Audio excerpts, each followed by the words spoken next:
Strait of Hormuz is giving Iran a bargaining chip beyond nuclear weapon. ኢራን ከሀያላኑ ተርታ ተሰልፋለች። ሆርሙዝ ከኒውክሌር በላይ መደራደሪያ ነጥብ እየሰጣት ነው። ተፈጥሮ ከሰው ሰራሹ መሳሪያ በላይ ኢራንን ሀያል እያደረጋት ነው። የኢራን ጦር የዓለም ኢንተርኔትን በመቁረጥ ዓለምን ጭንቅ ውስጥ ከቷል። የዓለም ወሳኝ የንግድና የኢንተርኔት መስመር መተላለፊያ የሆነው ሆርሙዝ የተቀበሩትን የኢንተርኔት ገመዶችና የኢራን ጦር እንዳይሆኑ አድርጎ ዓለምን ወደ ጨለማ ዘመን ሊመልሳት ነው። አሁን አረቦችና አሜሪካ ብቻ ሳይሆኑ ዓለም ከኢራን ጋር ለመደራደር ይገደዳል። ኢራን በይፋ አራተኛ የዓለም ሀያል ሀገር መሆኗን ሆርሙዝ ላይ ባልተጠበቀ እርምጃ አስመስክራለች። መረጃውን በትንታኔያችን በዝርዝር ይዘነዋል። ቻናሉን ሰብስክራይብ በማድረግ እይታውን ይጀምሩ። ቪዲዮዎችን ደግሞ ሌሎች ሰዎች ጋር እንዲደርሱ ላይክ በማድረግ እንዳይዘናጉ። መልካም ቆይታ። የኢራን ባለስልጣናትና ከጦሩ ጋር ግንኙነት አላቸው የተባሉ የመገናኛ ብዙሃን በዓለማችን ላይ እጅግ አስፈላጊ ከሆኑ የውሃ መንገዶች አንዱ በሆነው በሆርሙዝ ወሽመጥ ላይ አዲስና ሰፊ ምኞት እንዳላቸው በይፋ አስታውቀዋል። የኢራን ምክትል ፓርላማ አፈ ጉባኤን ጨምሮ ከፍተኛ የሀገሩ ባለስልጣናት ይህ የውሃ መስመር ለዘላለም የኢራን ሉዓላዊ ግዛት መሆኑን በይፋ ያወጁት ሲሆን በባህር ወለል ስር ከተዘረጉት የፋይበር ኦፕቲክ ላይ የክፍያ ተመኖች ለመጣል ብሎም የሥራ ፍቃዶችን ለመስጠት ከዚያም ሲሻገር የአሰራር ቁጥጥርን ለማድረግ የሚያስችሉ ተጨባጭ እቅዶችን ይፋ አድርገዋል።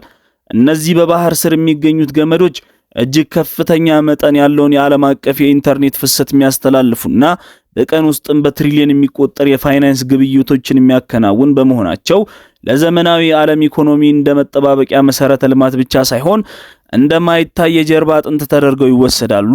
የኢራን የቅርብ ጊዜ እርምጃዎች ታዲያ የሆርሙዝ ወሽመጥን ከቀድሞ የነዳጅ መተላለፊያ ማነቆነት ወደ ዲጂታልና ኢነርጂ ድርብ ስጋትነት ከፍ ያደረጉት ሲሆን ይህም የቴህራንን በዓለም መድረክ ላይ ያደገ የመጣውን ተጽዕኖ እና የኃይል ሚዛን አስቸኳይ ጥያቄዎች እንዲያስነሳ እያደረገ ይገኛል። ከኢራን ባለስልጣናት የሚሰነዘሩ ንግግሮች እጅግ አደገኛ እንዲሁም ቀስቃሽ ጠንካራ ይዘት ያላቸው ናቸው። የኢራን ምክትል የፓርላማ አፈ ጉባኤ አሊ ኒክሳድ እንዲሁም ሌሎች ከፍተኛ ሹማምንቶች የሆርሙዝ ወሽመጥ ለዘላለም የታላቋ ኢራን ንብረት ነው፣ ማንኛውም መርከብ ወይም ደግሞ የነዳጅ ጫኝ መርከብ ያለ ኢራን ፍቃድ ማለፍ አይችልም ሲሉ አጥብቀው ተናግረዋል። ይህ ቁጥጥር ሂደት ታዲያ አገሪቱ ካላት የአቶሚክ ቦምብ ጋር በማነጻጸር ወደር የሌለው ስልታዊ መደራደሪያ አቅም መሆኑን እየገለጹ ይገኛሉ። ከእነዚህ መግለጫዎች ጎን ለጎን እንደ ተስኒምና የፋርስ ኒውስ ያሉ ከጦር ጋር ቅርበት ያላቸው የመገናኛ ብዙሃን በባህር ውስጥ ገመዶች ላይ ያተኮሩ ዝርዝር ትንታኔዎችና ካርታዎችንም አውጥተዋል። የተስኒም ዘገባ ከሆርሙዝ ወሽመጥ የኢንተርኔት ገመዶች ገቢ ለማግኘት የሚረዱ 3 ተግባራዊ እርምጃዎች በሚል ርዕስ ባወጣው መመሪያ የውጭ ኩባንያዎችና የመነሻ ፍቃድ እንዲሁም ክፍያ ብሎም ዓመታዊ የእድሳት ክፍያ እንዲከፍሉ ማድረግን እንደ አማዞን እና ማይክሮሶፍት ያሉ የቴክኖሎጂ ግዙፍ ኩባንያዎች በኢራን ሕግ ስር እንዲሰሩ ማስገደድን እንዲሁም ደግሞ የገመዶች ጥገናና ጥበቃ የማከናወን ብቸኛ መብት ለኢራን ኩባንያዎች መስጠትን እንደ ፍኖተ ካርታ አስቀምጠዋል። በዓለም አቀፍ ደረጃ ከ99% በላይ የሚሆነው የኢንተርኔት ግንኙነት በባህር ስር ገመዶች የሚከናወን መሆኑን በሆርሙዝ ወሽመጥ በኩል በቀን ከ10 ትሪሊየን ዶላር በላይ የፋይናንስ ግብይቶች እንደሚተላለፉ አጽንኦት ተሰጥተዋል። በእነዚህ ገመዶች ላይ ለጥቂት ቀናት እንኳን የሚደርስ መስተጓጎል ከ10 ሚሊዮኖች በመቶ ሚሊዮኖች ወይም ደግሞ ምናልባትም በቢሊዮን የሚቆጠር ኪሳራ ሊያስቀጥል እንደሚችል አስጠንቅቀዋል።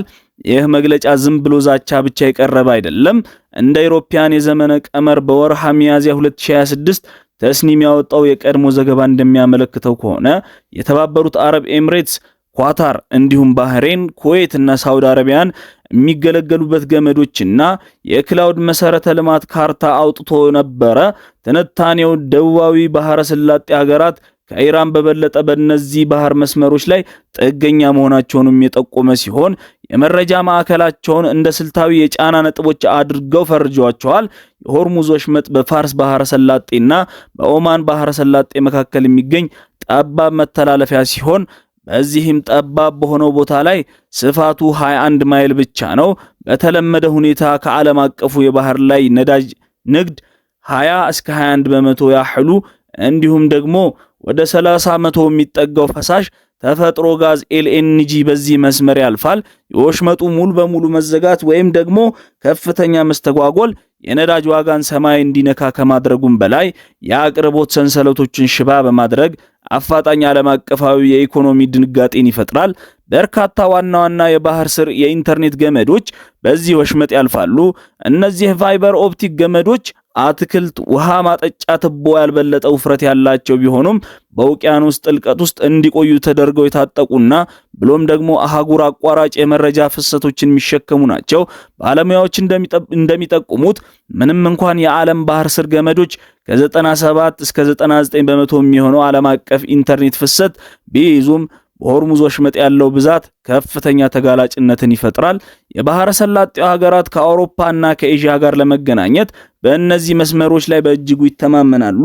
በዱባይ በዶሃና በሌሎችም ከተሞች የሚገኙ የደመና አገልግሎቶችና አርቲፊሻል ኢንተለጀንስን ጨምሮ የፋይናንስና ኤሌክትሮኒክስ ንግድ የሚዘዋወሩበት ግዙፍ መረጃ ማዕከል በእነዚህ ገመዶች ላይ የተመሰረቱ ናቸው። የኢራን ሐሳብ ይህን መልክዓ ምድራዊ ሁኔታ ወደ ገቢ ማመንጫና ወደ ተጽዕኖ መፍጠሪያ መሳሪያነት የሚቀይር ነው። የሥራ ፍቃዶችን፣ የክፍያ ታሪፎችን፣ የኢራን የጥገና ቁጥጥር በመጠበቅ ቴህራን ከፍተኛ ገቢ ከማግኘቷም በላይ በዓለም አቀፍ የመረጃ ትስስር ላይ እንደ ስጋት ልትደቀን ትችላለች።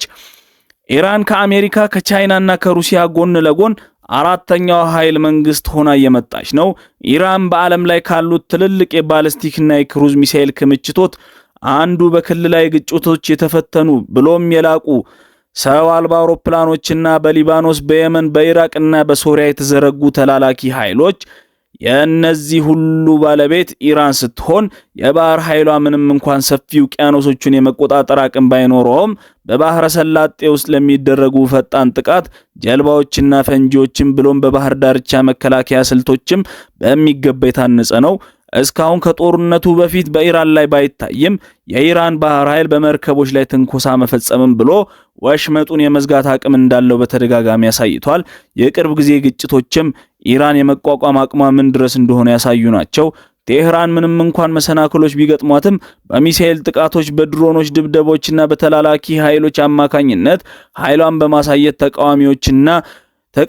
ተቃዋሚዎችን ወጪና ኪሳራ እንደገና እንዲያሰሉ እያስገደደች ትገኛለች። በሆርሙዝ ላይ የሚኖራት ቁጥጥር ይህንን አቅም በእጥፍ ይጨምረዋል። ወሽመጡን የመዝጋት ወይም ደግሞ ገመዶቹን የማበላሸት ዛቻ እንኳን ዓለም ትኩረት እንዲሰጣት ያደርጋል። እንደ አሜሪካ ያሉ የባህር ኃይሎችም የመርከብ ጉዞ ነጻነትን ለማረጋገጥ ሲሉ ጠንክሮ መገኘት ቢኖርባቸውም ቀጣይነት ያለው ወታደራዊ እንቅስቃሴ ግን እጅግ ከፍተኛ ወጪ ይጠይቃል። አንዳንዶቹ እንደ ኒውዮርክ ታይምስ ያሉ የምዕራባውያን መገናኛ ብዙሃን ሳይቀሩ ኢራን አራተኛዋ የዓለም ኃይል ማዕከል እየሆነች ስለመጣችበት ሁኔታ ሐሳቦችን አቀርበዋል። ማዕቀቦችን የመቋቋም ከዚያም ሲሻገሩ ጉዳቶችን የመቀበልና ወሳኝ የተባሉ የዓለም አቀፍ ፍሰቶችን የማስተጓጎል አቅሟን ከተለመዱት ቀጠናዊ ተዋናዮች የተለየ ያድርጓታል። ምንም እንኳን በተለመደው የጦር መሳሪያ ወይም በኢኮኖሚ መጠን ከሶስቱ ግዙፍ ሀገራት ጋር ባትመጣጠንም የኢራን መልክዓ ምድራዊ ማነቆና የተደባለቀ ጦርነትን የመጠቀም ፍላጎት ያልተመጣጠነን ከፍተኛ ተጽዕኖ ፈጥሮላታል። ዓለም አቀፉ ማህበረሰብ ጉዳዩን በከፍተኛ ስጋት እየተከታተለው ይገኛል። በዲጂታል ኢኮኖሚ ላይ ከፍተኛ መዋለ ንዋይ እያፈሰሱ የሚገኙት የባህረ ሰላጤ የትብብር ምክር ቤት ጂሲሲ ሀገራትም ለዚህ ስጋት ቀጥተኛ ተጋላጭ ናቸው። የተባበሩት አረብ ኤምሬትስ እና ሳውዲ አረቢያ ለዳታ ማዕከላትና ለክላውድ ማዕከላት ከፍተኛ ሀብት እያፈሰሱ ሲሆን እነዚህ ገመዶች ከተቆረጡ ወይም ከተገደቡ አገልግሎታቸው ሊቋረጡ ይችላሉ። የመርከብ ኩባንያዎች፣ ኢነርጂ ግዙፍና የቴክኖሎጂ ተቋማት የአደጋ ጊዜ እቅዶች እያዘጋጁ ስለመሆናቸውም ይነሳል። የኢራን ስትራቴጂ መልክዓ ምድርን እንደ መደራደሪያ ከተጠቀሙ ታሪካዊ ኃይሎች ጋር ይመሳሰላል ይላሉ። ኦቶማኖች በዳር ሰላን እንዲሁም ግብጾች በሲዩዝ ካናል ከዚህ ባሻገር የቀዝቃዛ ጦርነት ዘመን ማነቆ ነጥቦችን ውዝግቦች ናቸው። የኢነርጂ የበላይነት ከዲጂታል ቁጥጥር ጋር በማጣመር ቴህራን በ21ኛው መቶ ክፍለ ዘመን አዲስ ኃይል ሚዛን እየፈጠረች ነው። ይህ ኢራን ወደ እውነተኛ የኃይል መንግስትነት ደረጃ ያሸጋግራት እንደሆነ አሁንም ክርክር ይደረግበታል። የኃይል መንግስታት ታዲያ በተለምዶ ዓለም አቀፍ የኃይል ትንበያ፣ የኢኮኖሚ ጥንካሬ፣ የቴክኖሎጂ አመራርና የጥምረት መረቦችን ይፈልጋሉ። ኢራን በክልላዊ መስተጓጎል ላይ መቋቋም አቅም ብልጫ ቢኖራትም በሌሎች ግን ወደ ኋላ ትቀራለች። የሚሳኤልና የተላላኪ ኃይሎቿ ተደራሽነት መካከለኛው ምስራቅና ከዚያም በላይ ሀያል መንግስት መሰል ደረጃዎች ይሰጣታል። የሚቀጥሉት ወራት ወሳኝ ይሆናሉ። የመርከብ መድን ሰጪዎች፣ የቴክኖሎጂ ስራ አስፈጻሚዎችና የፖሊሲዎች የወሽመጡን ካርቶች በጥንቃቄ እያጤኑ ሊከሰቱ የሚችሉትን መቆራረጦች እየገመገሙ ነው። ኢራን በባህር ስር ገመዶች ላይ የምታደርገው እንቅስቃሴ የታወቀውን ማነቆ ወደ ዘርፈ ብዙ ስልታዊ መሳሪያነት ቀይሮታል። ይህ እንደ አራተኛ የኃይል መንግስት ያላትን ደረጃ የሚያጠናክር ወይም ደግሞ ከፍተኛ ተቃውሞ የሚያስከትል መሆኑ ወደፊት የሚታይ ይሆናል። አንድ ነገር ግን እርግጠኛ ሆኖ መናገር ይቻላል። ዓለም ከእንግዲህ የሆርሙዝን በነዳጅ መነጽር ብቻ ማየት አይችልም። የዲጂታል ዘመኑ በእሳቱ ላይ ፋይበርን ጨምሯል። እናም ቴህራን ነበልባሉን እየቀሰቀሰች ትገኛለች። ቪዲዮአችንን ሌሎች ሰዎች ጋር እንዲደርሱ ላይክ በማድረግ እንዳይዘናጉ። ሰላም በእናንተ ላይ ይስፈን። መልካም ቆይታ